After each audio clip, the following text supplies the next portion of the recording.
As the world shifts away from car ownership to transportation as a service, and as the gig economy is growing more and more, Uber is at the forefront of this massive societal change. Uber is by far the largest ride-sharing company in the US and Europe. And Russell Corbett-Warren is the head of insurance EMEA at Uber.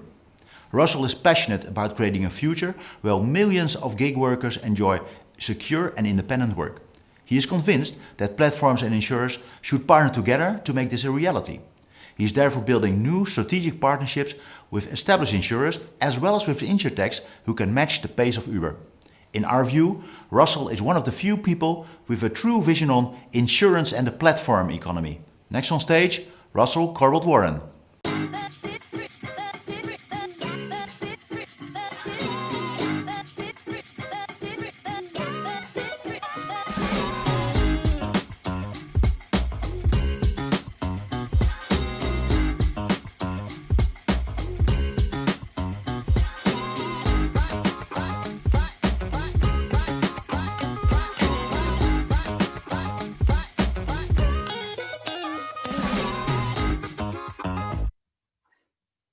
Welcome everyone to this primetime episode, where we'll talk about the growing phenomenon of the platform economy, and especially how insurers and your customers can benefit from the growth curve that's being created by this boom in gig work.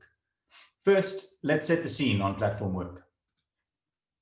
Gig work platforms are one key part of the platform economy and are simply digital marketplaces that connect independent or employed workers with work opportunities. Uber is just one of many such platforms that have become firmly embedded in the daily lives of hundreds of millions of customers around the world. We were frontrunners using software to unlock the traditional transportation services and more recently delivery services.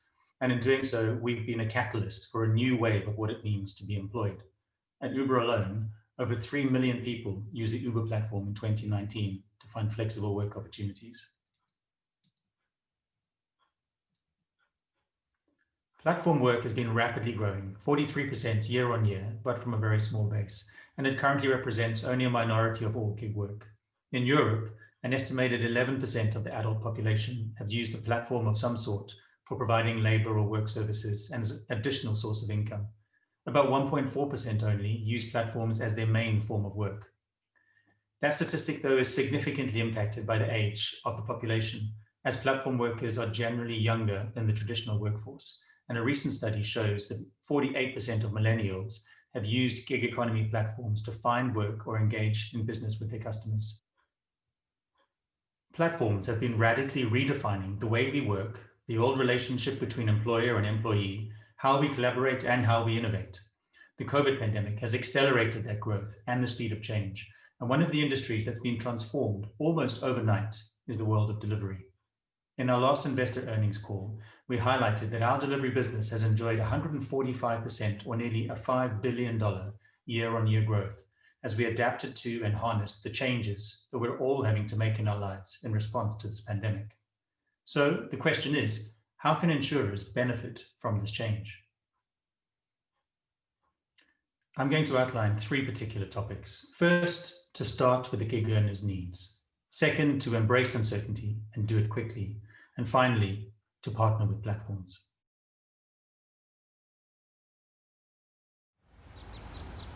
Être indépendant, c'est pouvoir gérer son emploi du temps, l'adapter à nos envies, travailler plus quand il faut travailler plus, passer plus de temps avec sa famille si on a envie. Bien sûr, je me suis déjà posé la question de savoir comment j'allais être couvert en cas d'accident, en cas de maladie, comment j'allais être protégé à ce moment-là.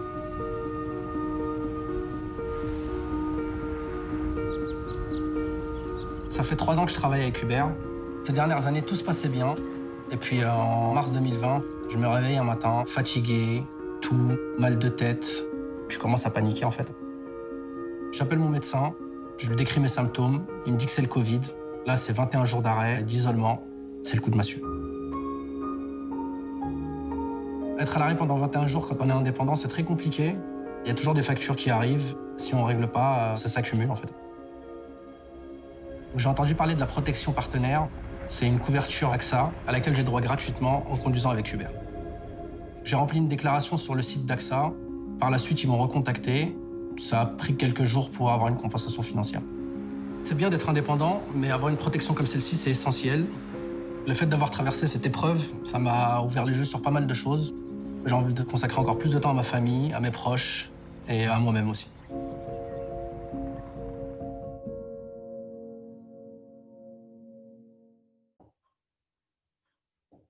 One of the reasons that growth in the platform work across Europe has been slower in other global markets is because of our strong EU social mandate and our social contract about protections and a safety net for when life does not work out as planned, and the concerns that people have that there are gaps in the safety net when it comes to gig work.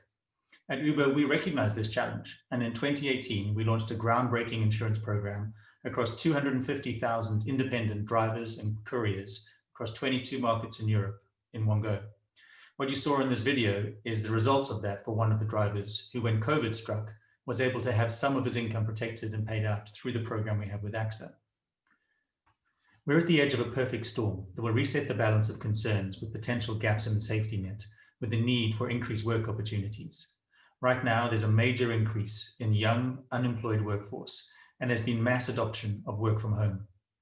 The OECD report on employment highlights how the current pandemic has had a tenfold impact on unemployment in comparison to the scale of the 2008 crisis. And this time, the younger demographic are particularly impacted. And this demographic will likely to take on work that has the lowest barrier to entry. With the work from home genie well and truly out of the bottle in every industry, this will likely lead to lower engagement and lower identification with employer and more opportunistic gig or freelance work. Let's quickly look at three key needs of gig workers: flexibility, income stability, and access to benefits. For flexibility, I want to give you an example that happened in the early part of this year with COVID. In February and March, after the global shutdown of the transportation or movement of people, we quickly refocused our business to align around the new needs and the new opportunity that came with delivery. And so in April, we updated our Uber app, and we launched Connect and Direct as new sources of income for drivers and for Uber. These were shortly followed by grocery delivery and medical supplies deliveries. Our team reached out to 25 different insurers to identify, as drivers started switching from carrying people to carrying goods and services and foods, how that their private hire motor insurance policy could adapt and respond. You'd be surprised, or maybe you wouldn't, to know that a number of insurers in some of our markets, our key Western markets, actually refused to provide delivery cover. They felt that it was not the model that they'd chosen, it was not the price and the risk that they'd underwritten. And even to this day in the Netherlands, a number of the insurers will not underwrite and not cover claims for drivers if they happened during a delivery. Now, some 9 months later, in the UK even, some insurers are coming and asking us to accept emails and side letters that would allow a driver to do delivery as well as private hire, instead of simply issuing a new certificate of insurance that includes the usage for goods and carriage of people. That speed of change is something that happens all the time in the platform industry, and the insurance industry's inability to adapt to it is a real inhibitor. In terms of income stability, the majority of the current financial models, income protection models, are geared towards fixed income, regular employees, or professional freelance or gig workers. And often the needs of the platform economy are shorter, lower severity and lower value than what is currently in place for full-time employees. And it's similar in terms of benefits. The access to healthcare, access to pensions and savings, and all of these perks for platform workers are very limited. And as that becomes more and more a part of the everyday life of a large number of our population, it's an opportunity to really address a gap in their needs.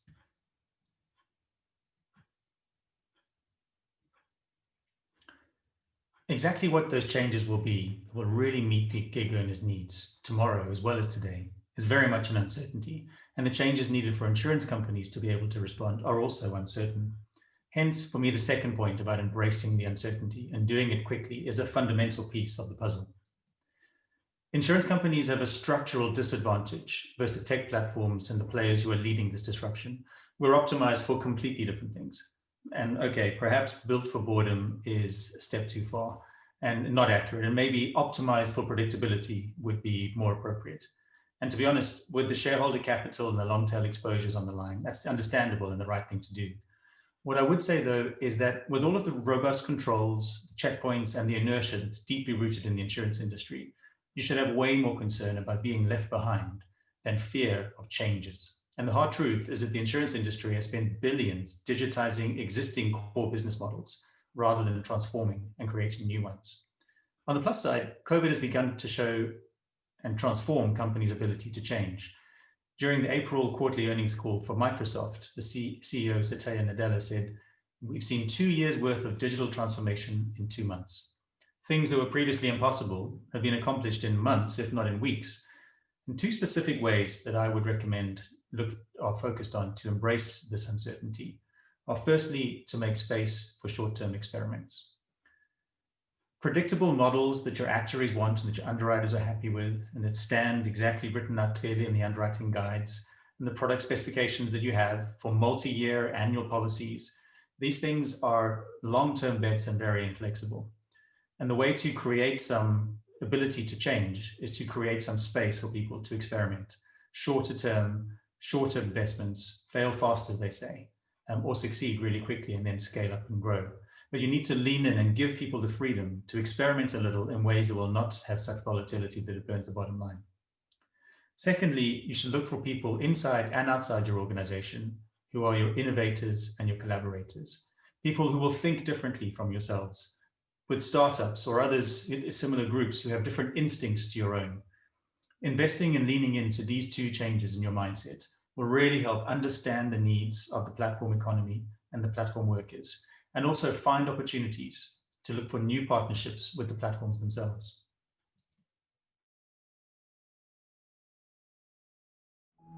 My name is Samara. I have been driving with Uber for about 5 years now.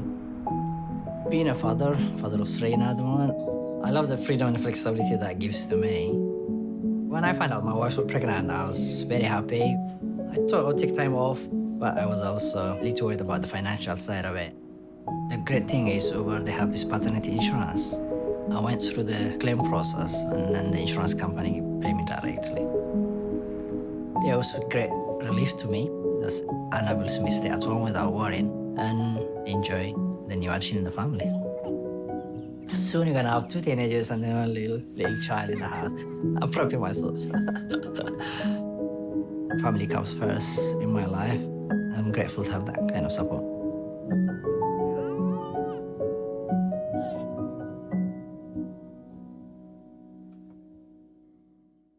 It's fantastic to see Samara in that video, and I'm proud that our insurance partnership with AXA has enabled all of us at Uber to celebrate with over 10,000 drivers and couriers across Europe who could all take time off to be with their new families and have some income coming in to pay the bills.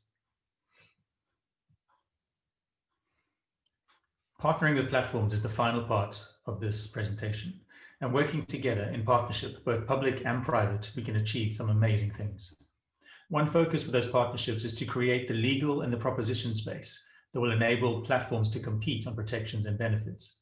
As you've seen with our investments in Europe, also with Prop 22 in California and other global at-work protections that we have in place for over 2 million platform workers, we're genuinely committed to making flexible work good and fair work for everyone. This is a complex area and it requires work with governments, with regulators, with insurers, tech players, and the gig workers and representatives themselves to really find solutions that enable healthy competition to take place. But we look forward to the day where insurance protections, pensions, investments, and other benefits are both a minimum standard and also a real source of competitive differentiation across the platform economy. A second partnership focus is to identify integration opportunities between platforms and insurers. And a small example of this is a proposition that we built in the UK, which you can see on the side. It is integrated within the Uber driver app. It enables drivers to discover the insurance proposition, vehicle interruption cover, to enroll if it's right for them, and to pay for it out of every mile that they do on a trip, submit their claims inside the app, and then also terminate or cancel the policy, all at the click of a button within the same familiar user experience that they have. With over 110 million unique consumers who used one of the Uber apps per month during 2019, and our target to get that customer base up to 1 billion per month, the opportunity for integrated insurance propositions is huge for all of us. Any platform that can rapidly integrate flexible insurance propositions or pensions or even savings features with minimum friction or cost as part of our core proposition will give us a positive impact for earners, a seamless experience for us as a platform and a real competitive differentiator. And also that access to the customer base will be a significant advantage for the few insurance carriers with the capabilities needed to achieve it.